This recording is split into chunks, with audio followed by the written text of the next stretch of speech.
నేతల విలేకరుల సమావేశం.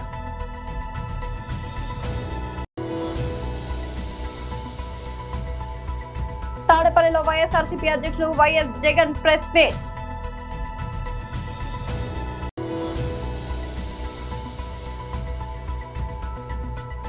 తిరుమలలో కొనసాగుతున్న భక్తుల రద్దీ.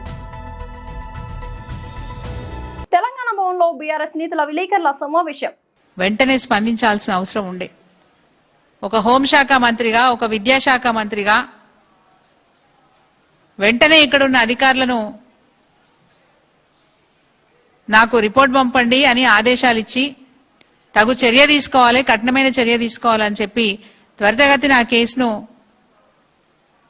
మరి సాల్వ్ చేయాలని చెప్పాల్సిన ముఖ్యమంత్రి ఏం మాత్రం కూడా పట్టించుకోకుండా అటు ఐపీఎస్ అధికారి భార్య చనిపోయినా దాని గురించి మాట్లాడరు. మొన్నటికి మొన్న ప్రిన్సిపాల్ రూపారెడ్డి గారి హత్య విషయంలో కూడా మాట్లాడరు. ఒక ముఖ్యమంత్రిగా ఎంతసేపు తన లాభాల కోసం, కమిషన్ల కోసం, వ్యాపారాల కోసం తహతహలాడే ముఖ్యమంత్రి ఈ రాష్ట్రానికి ఉండడం దురదృష్టం. రాష్ట్రంలో విపరీతంగా నేరాలు పెరుగుతూ ఉన్నాయి. ఆయన దారిలో యువత నడుస్తూ ఉన్నారు. ఒక విద్యార్థుల మీటింగ్లో కూడా ముఖ్యమంత్రి గారు బూతులే మాట్లాడతారు. అక్కడ కూడా రెచ్చగొట్టే ప్రసంగాలే చేస్తారు.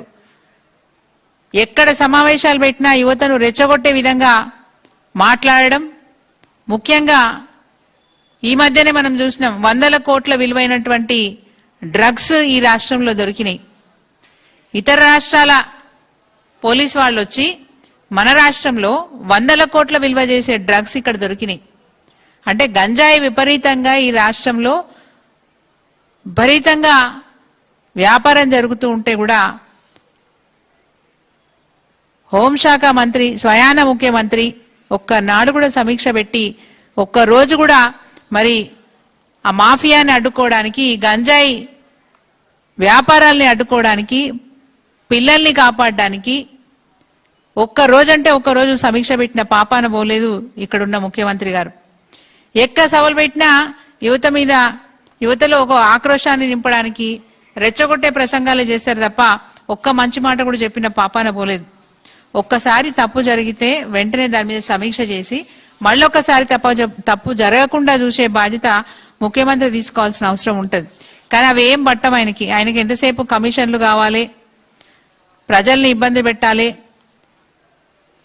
ఈ రాష్ట్రంలో శాంతి లేదు, భద్రత లేదు. ముఖ్యంగా మహిళలకు, ఆడపిల్లలకు ఏమాత్రం కూడా ఈరోజు ఈ భరోసా అనేది ఈ రాష్ట్రంలో కరువైపోయింది. రక్షణ లేకుండా పోయింది. ఒక కేంద్ర హోంశాఖ మంత్రి కొడుకు పోక్సో కేసులుంటే 9 రోజుల వరకు అతన్ని అరెస్ట్ చేయడానికి టైం తీసుకుంది ప్రభుత్వం. తాడేపల్లిలో వైఎస్ఆర్సీపీ అధ్యక్షులు వైఎస్ జగన్ గారి ప్రెస్ మీట్. ఈరోజు నాణ్యానికి ఇటువైపున 2 ప్రధానమైన అంశాలు టచ్ చేస్తాం. టచ్ చేయాల్సిన సబ్జెక్టులు ఇంకా చాలానే ఉన్నాయి కాబట్టి మళ్ళీ నెక్స్ట్ వీక్ కూడా మళ్ళీ ఈ ప్రెస్ కాన్ఫరెన్స్ మళ్ళీ కంటిన్యూషన్ కూడా మళ్ళీ చేస్తాం. ఎందుకంటే ఇదే ప్రెస్ మీట్లోనే అన్ని సబ్జెక్టులు తీసుకొచ్చేసినామనంటే కొంచెం ఓవర్ డోస్ అయిపోతుంది. సో ఈరోజు ప్రధానంగా టచ్ చేయబోయేది డిఎస్సిలో 2 డిఎస్సీలకు సంబంధించి. అంటే ఒకటి చంద్రబాబు నాయుడు గారి కొడుకు లోకేష్ ఎడ్యుకేషన్ మంత్రిగా ఉంటూ తాను రాజీనామా చేయాల్సిన అవసరాన్ని గట్టిగా ఎందుకు అని చెప్పి మరొక్కసారి చెబుతూ, రెండోది వీళ్ళు అప్పటి ఏపీపీఎస్సి మా ప్రభుత్వంలో అప్పటి ఏపీపీఎస్సికి సంబంధించి వీళ్ళు చేసిన తప్పుడు ప్రచారము, తప్పుడు ఆరోపణల మీద సాక్ష్యాలు, ఆధారాలతో సహా ఏది వాస్తవము అన్నది ప్రజల ముందు ఉంచే కార్యక్రమం. ఈ రెండు సబ్జెక్టుల మీద కూడా, ఎందుకనంటే ఈ రెండు సబ్జెక్టులు కూడా అసెంబ్లీలో ఈ మధ్యకాలంలోనే నిన్ననో మొన్ననో సుదీర్ఘమైన అబద్ధాలతో కూడిన ప్రసంగాలు, అడ్డుకోవడాలు ఇవన్నీ కూడా జరిగిన నేపథ్యంలో ఈ రెండింటికి కూడా సమగ్రమైన సాక్ష్యాలు, ఆధారాలతో ప్రజల ముందు ఉంచే కార్యక్రమం చేస్తాం. ఇక నెక్స్ట్ వీక్ వచ్చేసరికి బీసీల రిజర్వేషన్ల అంశము, రాష్ట్రంలో వ్యవసాయం, కరువు, సంక్షోభం, వీటికి సంబంధించిన విషయాలు, విచ్చలవిడిగా పోలీసులే గంజాయి అమ్మడం, పోలీసులే గంజాయితో దొరకడం, ఇటువంటి సబ్జెక్ట్స్ అన్నీ కూడా మళ్ళీ రేపు బుధవారం, నెక్స్ట్ బుధవారం మళ్ళీ వీటికి సంబంధించిన ప్రెస్ మీట్లు, మళ్ళీ వీటికి సంబంధించిన విషయాలు అడ్రస్ చేస్తాం. ఇంకా డిఎస్సికి సంబంధించి ఈరోజు మొదటిది సబ్జెక్టు, లోకేష్ అనే వ్యక్తి ఎందుకు రాజీనామా చేయాలి, సిబిఐ ఎంక్వైరీ అన్నది ఎందుకు వేయాల్సిన అవసరం ఉంది, దీనికి సంబంధించి డిఎస్సి విషయంలో, ఇప్పటి డిఎస్సి విషయంలో, ఈ గవర్నమెంట్ కండక్ట్ చేసిన డిఎస్సి విషయంలో 2025 నోటిఫికేషన్తో ఇచ్చిన ఈ డిఎస్సి విషయంలో జరిగిన లీకేజ్, అక్రమాలపై మేము ఇప్పటి వరకు ఏ అంశాలైతే ప్రజల ముందు ఉంచామో అవన్నీ కూడా వాస్తవమేనని క్రమంగా ప్రభుత్వమే అంగీకరించే కార్యక్రమం కూడా చేసింది. అసెంబ్లీలో లోకేష్ మాట్లాడిన ప్రసంగం చూసినా కానీ, ఇదే అసెంబ్లీలో చంద్రబాబు నాయుడు గారు మాట్లాడిన ప్రసంగం విన్నా కానీ, ప్రత్యక్షంగానూ పరోక్షంగానూ వాళ్ళు ఈ ఆరోపణలన్నీ కూడా ఒప్పుకున్న పరిస్థితులే కనిపిస్తాయి. తిరుమల శ్రీవారి ఆలయంలో భక్తుల రద్దీ కొనసాగుతోంది. వైకుంఠం క్యూ కాంప్లెక్స్ లోని కంపార్ట్మెంట్లన్నీ పూర్తిగా నిండిపోవడంతో సర్వదర్శనం క్యూ లైన్లు వెలుపల వరకు విస్తరించాయి. ప్రస్తుతం క్యూ లైన్లు శిలాతోరణం వరకు చేరుకోవడంతో తిరుమల కొండపై భక్తుల రద్దీ ఏ స్థాయిలో ఉందో స్పష్టమవుతోంది. టోకెన్లు లేని సర్వదర్శనం భక్తులకు శ్రీవారి దర్శనం లభించేందుకు సుమారు 18 గంటల సమయం పడుతుందని తిరుమల తిరుపతి దేవస్థానం టీటీడీ అధికారులు వెల్లడించారు. గంటల తరబడి క్యూ లైన్లలో వేచి ఉంటున్న భక్తులకు ఎలాంటి ఇబ్బందులు తలెత్తకుండా టీటీడీ యంత్రాంగం పటిష్ట ఏర్పాట్లు చేస్తోంది. భక్తులకు తాగునీరు, అల్పాహారం వంటి సౌకర్యాలను సిబ్బంది నిరంతరం పంపిణీ చేస్తున్నారు. మరోవైపు నిన్న బుధవారం శ్రీవారిని మొత్తం 76,464 మంది భక్తులు దర్శించుకున్నారు. వీరిలో 36,913 మంది భక్తులు తలనీలాలు సమర్పించుకున్నారు. ఒక్కరోజే శ్రీవారి హుండీ ద్వారా 4.94 కోట్ల ఆదాయం సమకూరినట్లు టీటీడీ అధికారులు తెలిపారు. వారాంతం సమీపిస్తుండటంతో భక్తుల రద్దీ మరింత పెరిగే అవకాశం ఉందని అధికారులు అంచనా వేస్తున్నారు. సూర్యలంక పర్యాటక ప్రాంతంలో స్వదేశీ దర్శన్ పథకం పనుల్లో భాగంగా జరుగుతున్న వివిధ నిర్మాణాల పనులు నాణ్యతగా ఉండాలని జిల్లా కలెక్టర్ డాక్టర్ వినోద్ కుమార్ తెలిపారు. సూర్యలంక బీచ్ లో జరుగుతున్న వివిధ రకాల అభివృద్ధి కార్యక్రమాల పనులను సంబంధిత అధికారులతో కలిసి కలెక్టర్ క్షేత్రస్థాయిలో పరిశీలించారు.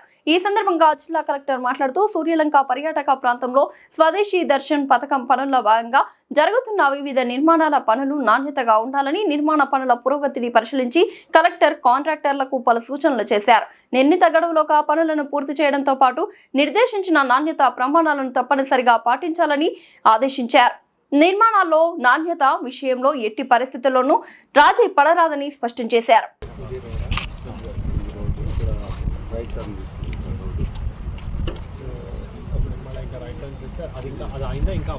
Now it is under formation, sir. J-cube terms. No, orientation ఏంటి?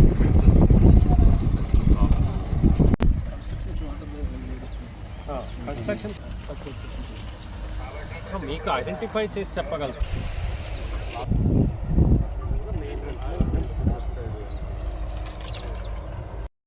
Compound with subcolumn to the existing ground core level. Okay. Link beam with the retaining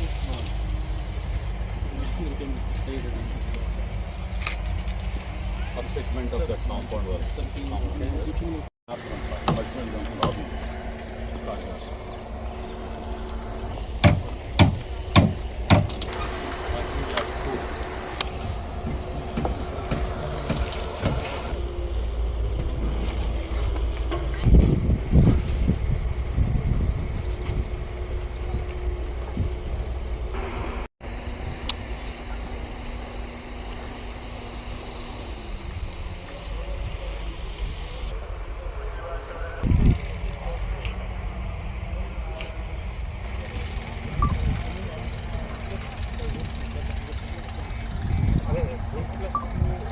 This foundation we are the cheapest to cut it.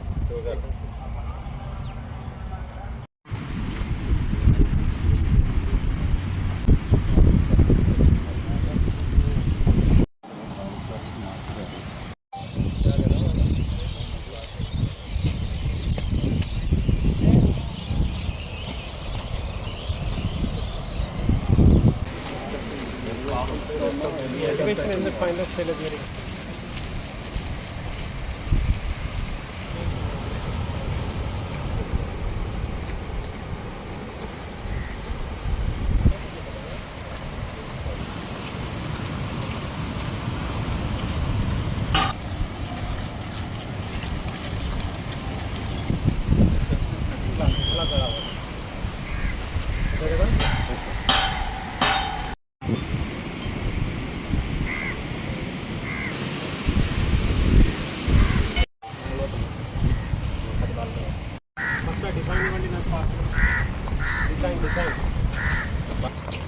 Mahabubabad polytechnic విద్యార్థిపై జరిగిన దాడి ఘటనను Gen Z student organisation తీవ్రంగా ఖండించింది.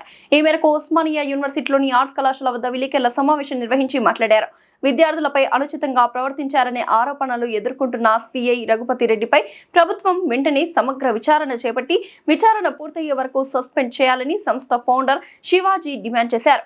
విద్యార్థులు తమ సమస్యలను ప్రశ్నించడం ప్రజాస్వామ్య హక్కు అని, పోలీసులు సంయమనంతో చట్టబద్ధంగా వ్యవహరించాలని తెలిపారు. విద్యార్థులపై దాడులు, బెదిరింపులకు పాల్పడే ఘటనలు పునరావృతం కాకుండా ప్రభుత్వం కఠిన చర్యలు తీసుకోవాలని కోరారు.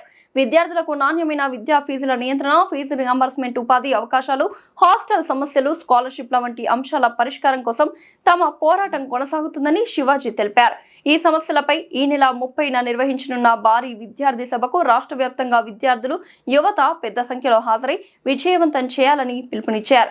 మహబూబాబాద్ ఘటనపై తక్షణమే విచారణ జరిపి బాధ్యులపై చట్టపరమైన చర్యలు తీసుకోవాలని డిమాండ్ చేశారు. కార్యక్రమంలో వైస్ ప్రెసిడెంట్ నాగు నాయక్, ట్రెజరర్ ఆంజనేయులు, జయలాల్, ప్రకాష్, రాకేష్, సురేష్, అయోధ్య తదితరులు పాల్గొన్నారు. విద్యార్థిపై దాడి చేసిన సిఐ రఘుపతి రెడ్డిని వెంటనే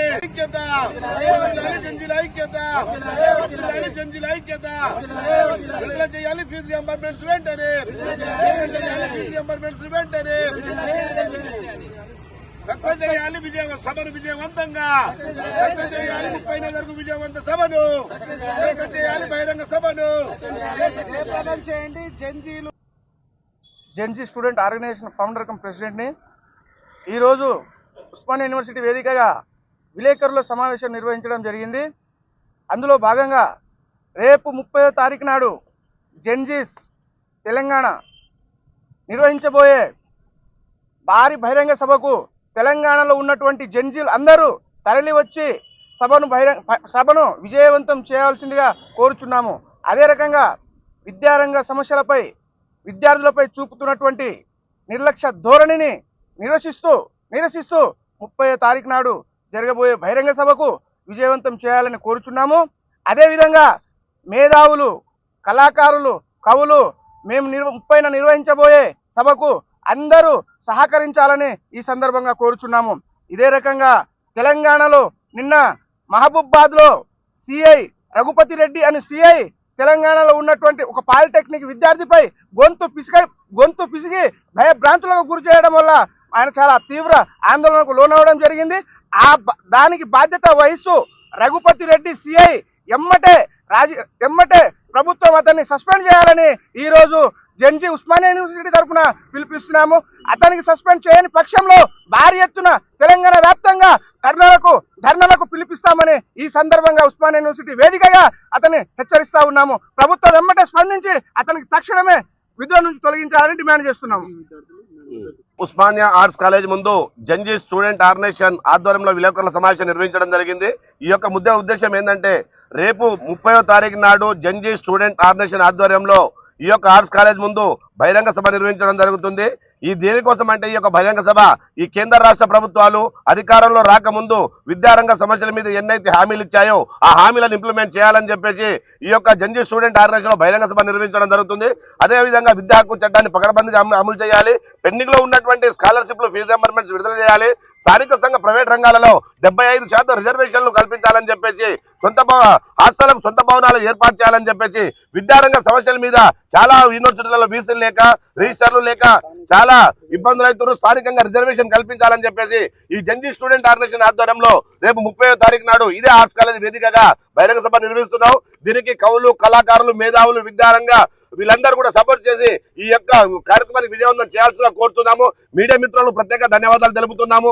ఎందుకంటే స్టూడెంట్ ఆర్గనైజేషన్ జంజీగా ఈ రోజు రాష్ట్రంలో కావచ్చు, దేశంలో కావచ్చు, మన ఎగ్జాంపుల్ ఢిల్లీలో చూసుకుంటే, జార్ఖండ్ లో చూసుకుంటే, ఒరిస్సాలో చూసుకుంటే ఈ ప్రభుత్వాలు అధికారులు రాకముందు ఎన్నో హామీలు ఇచ్చిన తర్వాత అధికారులు వచ్చిన తర్వాత అవన్నీ తుక్కలు తొక్కడం జరుగుతుంది. కాబట్టి అవన్నీ కూడా ఇంప్లిమెంట్ చేయాలని చెప్పేసి ఈ రోజు జంజీ స్టూడెంట్ ఆర్గనైజేషన్ గా మీ యొక్క విద్యార్థులకు పిలుపునివ్వడం జరుగుతుంది. కరీంనగర్ జిల్లా జమ్మికుంట గాంధీ చౌరస్తాలో జమ్మికుంట కాంగ్రెస్ పట్టణ అధ్యక్షులు సుంకరి రమేష్, మండల అధ్యక్షులు వీరమణిని పరశురాం ఆధ్వర్యంలో రాజీవ్ గాంధీ జయంతి వేడుకలను ఘనంగా నిర్వహించినారు. అనంతరం పండ్లను పంపిణీ చేసి ఆయన చేసిన సేవలను కొనియాడారు. ఈ కార్యక్రమంలో పార్టీ శ్రేణులు, సీనియర్ నాయకులు, కౌన్సిలర్లు పెద్ద ఎత్తున పాల్గొన్నారు.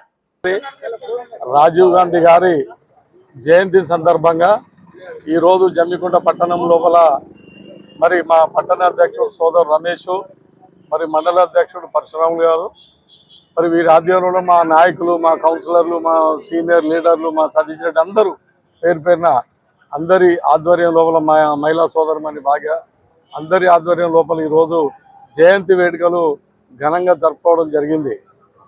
మరి ఈ దేశం కొరకు ప్రాణత్యాగాలు చేసిన కుటుంబం నుండి మరి రాజీవ్ గాంధీ గారు ప్రధానమంత్రి అయిండు. మరి ఆనాడే మరి నెహ్రూ కావచ్చు, గాంధీ కావచ్చు, మరి ఇందిరాగాంధీ కావచ్చు, మరి ఇప్పుడున్న సోనియా గాంధీ గారు కావచ్చు, రాహుల్ గాంధీ కావచ్చు, ఈ దేశం కొరకు, ఈ దేశ ప్రజల కొరకు, సామాజిక న్యాయం కొరకు, సామాజిక చైతన్యం కొరకు, అభివృద్ధి కొరకు పాటుపడిన కుటుంబం. మరి అలాంటి కుటుంబంలో ఈ దిశను మరి బాగుండాలని చెప్పి పరిపాలించిన గొప్ప నాయకుడు మరి రాజీవ్ గాంధీ గారు.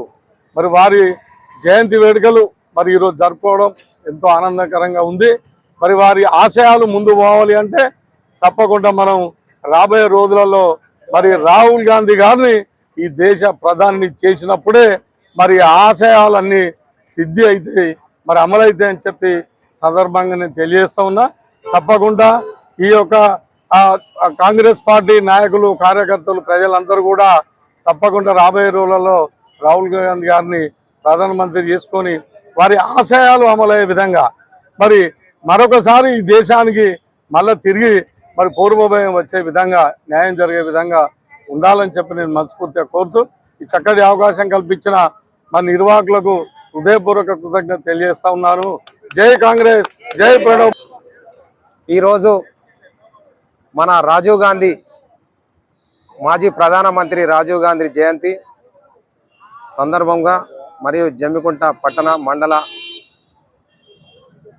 అధ్యక్షత నిర్వహించి ఈ కార్యక్రమానికి వచ్చినటువంటి పెద్దలందరికీ నా యొక్క హృదయపూర్వక నమస్కారం. ఇవాళ మన ప్రధానమంత్రి, మాజీ ప్రధానమంత్రి రాజీవ్ గాంధీ గారి ఆశయాన్ని మనం నిలబెట్టుకోవాలంటే ప్రతి ఒక్క కార్యకర్త సైనికుల లెక్క పనిచేసి ఈ యొక్క రాహుల్ గాంధీ గారిని ప్రధానమంత్రి చేసేంత వరకు మనం కష్టపడి మనం గనక ప్రధానమంత్రి చేసుకున్నట్టయితే ఈ దేశం బాగుపడుతుందని ఈ సందర్భంగా తెలియజేయడం జరిగింది. మరియు ఇవాళ ఉన్నటువంటి నరేంద్ర మోడీ గారు మతతత్వ పార్టీ, మతాన్ని రెచ్చగొట్టుకుంటూ ఎన్నో విధాలుగా చేయడం జరుగుతుంది, అందరికీ తెలిసిన విషయమే. అలాంటిది ఈ యొక్క మనం ఇవాళ జరుపుకున్నటువంటి ఆయన జయంతిని పురస్కరించుకొని మనం రాబోయే రోజులలో తప్పకుండా మనం అందరం కష్టపడితే మనం తప్పకుండా మన రాహుల్ గాంధీ ప్రధానమంత్రి అవుతాడు అని ఈ సందర్భంగా తెలియజేస్తూ ఈ అవకాశం ఇచ్చినందుకు పెద్దలకు ధన్యవాదాలు. బులెటిన్ ముగించే ముందు హెడ్లైన్స్ మరోసారి. తెలంగాణ భవన్లో బీఆర్ఎస్ నేతల విలేకరుల సమావేశం.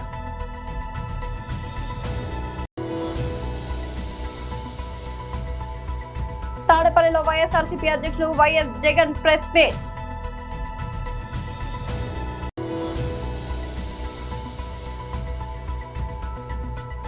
తిరుమలలో కొనసాగుతున్న భక్తుల రద్దీ. ఇది ఇవాళ బులెటిన్ అప్డేట్. మరొక బులెటిన్లో మళ్ళీ కలుద్దాం. అంతవరకు సెలవు.